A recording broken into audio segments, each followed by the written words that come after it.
नमस्कार मित्रांनो, युवराज अकॅडमी 24 या आपल्या एज्युकेशनल यूट्यूब चॅनलवर मी तुम्हा सर्वांचं स्वागत करतो। तर मित्रांनो, शिक्षक भरती संदर्भामध्ये महत्त्वाची माहिती आपण या व्हिडिओच्या माध्यमातून पाहणार आहोत। मित्रांनो, शिक्षक भरतीसाठी एक गुड न्यूज आपल्याला या ठिकाणी बघायची आहे, ती म्हणजे मित्रांनो एकाच जिल्हा परिषदेच्या शाळेमध्ये शिक्षकांची जवळपास 850 पदे म्हणजे 850 पदे एकाच जिल्हा परिषदमध्ये मित्रांनो या ठिकाणी रिक्त आहेत।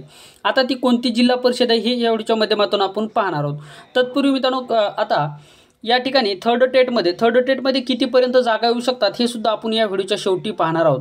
तर पहा मित्रांनो, या ठिकाणी एकाच जिल्हा परिषदमध्ये 850 पदे रिक्त असल्यामुळे मित्रांनो आपल्या टेट धारकांना या ठिकाणी दिलासा मानावा लागेल, कारण की जर प्रत्येक जिल्हा परिषदमध्ये अशा स्वरूपाच्या जर जागा जर रिक्त असतील तर मित्रांनो जवळपास 20,000ची जाहिरात या ठिकाणी शिक्षक भरतीसाठी येऊ शकते। यासाठी मित्रांनो सर्व विद्यार्थ्यांना मिळून एक प्रयत्न सुद्धा करणं आवश्यक असणार आहे, कारण की 2023चा जो काही शासन निर्णय मित्रांनो आपली पटसंख्या संदर्भामध्ये हा या ठिकाणी रद्द होणं गरजेचं आहे। हा जर रद्द झाला तर 20,000 प्लस जागा या ठिकाणी थर्ड टेट शिक्षक भरतीसाठी 100% येऊ शकतात। त्यासाठी सर्वांनी एकदा मित्रांनो ज्यावेळेस आपली निकाल लागेल त्यावेळेस मित्रांनो जागा नेमक्या किती येणार हे या ठिकाणी शासन स्तरावरून डिक्लेअर केलं जाईल। जर यावेळेस 20,000पेक्षा जर कमी जर जागा जर असतील तर हा निर्णय रद्द जर झाला तर साहजिक मित्रांनो ह्या जागा 25,000 किंवा 20,000 प्लस या ठिकाणी जागा येतील। तर चला मित्रांनो, नेमकी बातमी काय या व्हिडिओच्या माध्यमातून आपण पाहणार आहोत। तर पहा मित्रांनो, जिल्हा परिषद शाळेमध्ये गुरुजींची 850 पदे रिक्त। आता पहा, पदाबाबत शासन स्तरावर पाठपुरावा, कार्यरत शिक्षकावर ताण। आता या ठिकाणी मित्रांनो ही बातमी सांगली म्हणजे सांगली जिल्हा परिषदमध्ये किती जागा आहेत तर 850 जागा या ठिकाणी रिक्त आहेत। आता या ठिकाणी पहा, मोहन गायकवाड शिक्षण अधिकारी प्राथमिक जिल्हा परिषद सांगली यांनी काय म्हणले सर्वप्रथम आपण पाहूयात। पहा, सेवानिवृत्त शिक्षक नेमण्यासाठी प्रस्ताव पाठवला होता। मंजुरी आली की जागा भरल्या जातील। रिक्त जागाचाही अहवाल शासनाला पाठवण्यात आलेला आहे। आता पुढे पहा, जिल्हा परिषद प्राथमिक शाळेमध्ये शिक्षकांच्या अद्याप 850 जागा रिक्त आहेत। त्यामुळे प्राथमिक शिक्षकावर अध्यापनाचा अतिरिक्त ताण पडत आहे। हा ताण कमी करण्यासाठी प्राथमिक शिक्षण विभागाने प्रयत्न सुरू केले आहेत। आता पहा, पवित्र पोर्टलद्वारे 95 शिक्षक येणार असल्याचे तरीही मोठ्या संख्येने जागा रिक्त आहेत। म्हणजे पवित्र पोर्टलद्वारे 95 शिक्षक येणार असल्याने सुद्धा मोठ्या प्रमाणावर अजून जागा सुद्धा रिक्त आहेत। त्याच्यानंतर पहा, म्हणजे 95 ह्या कुठल्या जागा 2022च्या लक्षात ठेवा, म्हणजे 95 शिक्षक इथे जाणार आहेत। त्याच्यानंतर पहा, जिल्ह्यात पदवीधर आणि उपशिक्षकांची एकूण रिक्त पदाची संख्या 852 इतकी आहे। या रिक्त शिक्षकांच्या कामाचा अतिरिक्त ताण सध्या कार्यरत असलेल्या शिक्षकावर पडत आहे। हा ताण कमी होणार कधी असा सवाल उपस्थित होत आहे।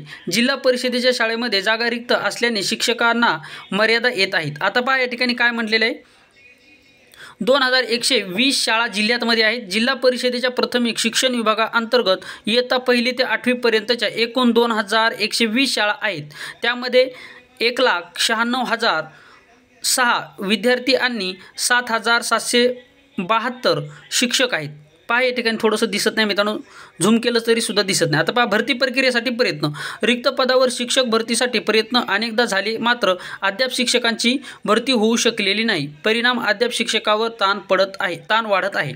आता पहा मित्रांनो, या ठिकाणी अशी आहेत रिक्त पदे। तर पहा, रिक्त पदे कशी आहेत पहा, मध्यम मराठी, उर्दू आणि कन्नड। या कन्नड मध्यमला मित्रांनो या ठिकाणी पहा, कन्नड मध्यम आहे। यामध्ये जर पाहिलं तर मराठी, उर्दू आणि कन्नड या 3 माध्यमाच्या मित्रांनो जागा आहेत। तर मराठीच्या पहा मुख्याध्यापकाच्या एकूण 9 जागा आहेत। उर्दू माध्यमाच्या मुख्याध्यापकाच्या एकूण 15 जागा आहेत। पदवीधर शिक्षकाच्या मराठी माध्यमाच्या 288 जागा आहेत। उर्दू माध्यमाच्या एकूण 13 जागा आहेत। कन्नड माध्यमाच्या पदवीधरांच्या एकूण 12 जागा आहेत। त्याच्यानंतर पहा, उपशिक्षकाच्या मराठी माध्यमच्या 436 जागा आहेत। उर्दू माध्यमच्या 27 जागा आहेत आणि कन्नडच्या 69 जागा आहेत। अशा स्वरूपामध्ये मित्रांनो सांगली जिल्हा परिषदमध्ये मराठी, उर्दू आणि कन्नड या तिन्ही भाषेचे जर पाहिले तर जवळपास 850 एवढी शिक्षकाच्या जागा अद्याप सुद्धा रिक्त आहेत मित्रांनो। आणि ही भरती या ठिकाणी थर्ड टेटमधून केली जाणार आहे। त्यामुळे मित्रांनो सांगली जिल्हा परिषदमध्ये एकूण किती जागा येतील तर सांगली जिल्हा परिषदमध्ये 850 जागा एवढं येण्याची शक्यता दाट आहे। या मित्रांनो हा आकडा वाढू सुद्धा शकतो। जर या ठिकाणी 2023चा GR जर या ठिकाणी रद्द जर झाला तर हा आकडा मित्रांनो साहजिक 400 ते 500 जागेने अजून सुद्धा या ठिकाणी वाढू शकतो। फार मोठी मित्रांनो रिक्रुटमेंट परत सुद्धा या ठिकाणी होऊ शकते या एकाच सांगली जिल्हा परिषदमध्ये। अशा खूप जिल्हा परिषद मित्रांनो ज्या ठिकाणी पटसंख्या या ठिकाणी जर तो GR जर रद्द झाला तर मित्रांनो दुर्गम भागातील शाळेमध्ये खूप या ठिकाणी शिक्षकाचे पदे अद्यापसुद्धा रिक्त आहेत जर तो GR रद्द झाला तर. आणि तो GR रद्द नाही जर झाला तर थोडासा परिणाम या ठिकाणी होऊ शकतो, परंतु तो GR रद्द होण्यासाठी सर्वांना एकत्रित येऊन या ठिकाणी प्रयत्न करणं गरजेचं आहे. परंतु मित्रांनो निकाल लागल्याच्या नंतर टेट परीक्षेचा निकाल या महिन्याच्या शेवटी लागण्याची शक्यता दाट आहे. आणि लागल्याच्या नंतर त्यानंतर शासन स्तरावर नेमक्या किती जागा येतील याच्या हालचाली सुरू होतील, त्यावेळेस मित्रांनो आपल्याला समजून जाईल. तर मित्रांनो ही होती माहिती आवडल्यास व्हिडिओ लाईक करा, चॅनलवर नवीन असाल चॅनलला सबस्क्राईब करा आणि जास्तीत जास्त मित्रापर्यंत हा व्हिडिओ शेअर करा. तुमचं मत काय कमेंट बॉक्समध्ये नक्की सांगा. आणि मित्रांनो हो थर्ड टेटमध्ये जास्तीत जास्त जागा येण्यासाठी सर्वांनी एक वेळेस एकत्र येणं हे खूप गरजेचं आहे, कारण की मित्रांनो ही लास्टची संधी आपल्याला मानावं लागेल. कारण की बरेच टेट धारकांचं जे काही वय आहे ते 35-38 या घरामध्ये, त्यामुळे त्यांच्यासाठी ही आपल्याला शेवटची संधी मानावं लागेल. आणि शेवटची संधी म्हणून यामध्ये जास्तीत जास्त जागा येणं खूप गरजेचं आहे. आता जास्तीत जास्त जागा येणं का गरजेचं आहे, कारण की जागेची तेवढी आवश्यकता आहे. जेवढ्या जागेची आवश्यकता आहे तेवढ्या जागा जर गव्हर्नमेंटने जर भरल्या तरीसुद्धा 25,000+ शिक्षकाची भरती महाराष्ट्र शासनामध्ये होऊ शकते. तर या ठिकाणी थांबूयात मित्रांनो, पुन्हा भेटूया एका नवीन माहितीसह नवीन व्हिडिओमध्ये. तोपर्यंत थँक्यू, धन्यवाद, टेक केअर, बाय बाय.